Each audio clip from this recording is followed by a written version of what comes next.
There is no doubt that dementia is the biggest health challenge of our time. It's the leading cause of death in the UK, and there won't be a single family across our country who isn't touched by this illness, and I suspect most, if not all of us in this House, will be no different.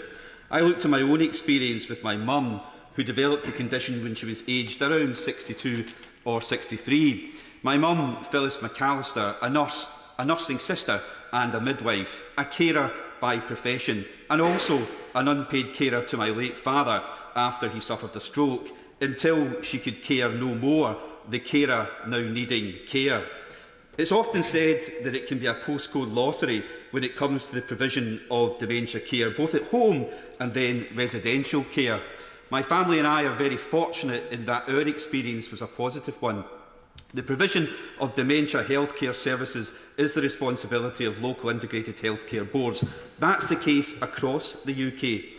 My Labour-run administration in West Dunbartonshire provided outstanding home care services on a daily basis to allow my mother to remain within her home for as long as possible. However, the highly dedicated team of home carers are often expected to do more for their clients with reduced times. The consequences of cuts to local government and health and social care budgets from central government over the last decade, they are played out at the front line of dementia care.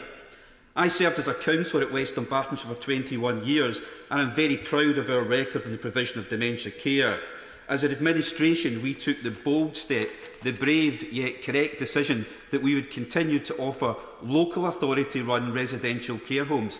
We built 2 large state-of-the-art care homes, one in Dumbarton, Crosslet House, and one in Clydebank, Queen's Quay, where my mother now receives quite outstanding care by a highly dedicated team of care staff, which my brother and I are so appreciative of. I refer to this because it demonstrates what all local authorities and integrated care boards could and should provide, given the correct support and funding from central government.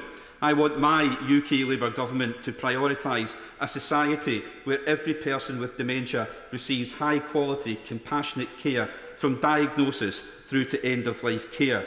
We must commit to improving dementia care and empower our local leaders with the autonomy they need to provide the best services to their local community. And that means this UK Labour government learning the lessons of SNP failure. Early this year, the Scottish Government formally abandoned its National Care Service plan, scaling back their flagship policy of centralised control under a single national body, wasting time and money. £30 million wasted, money that could have delivered 1 million extra hours of care, stopped care packages being cut and provided the essential dementia care that families across Scotland are so desperate for. But central government does have a role. The 10-year health plan of this Labour government provides a key opportunity to fix dementia care. It starts with a blueprint for transforming early dementia diagnosis. Diagnosis late in the progression of the disease costs all of us so much more.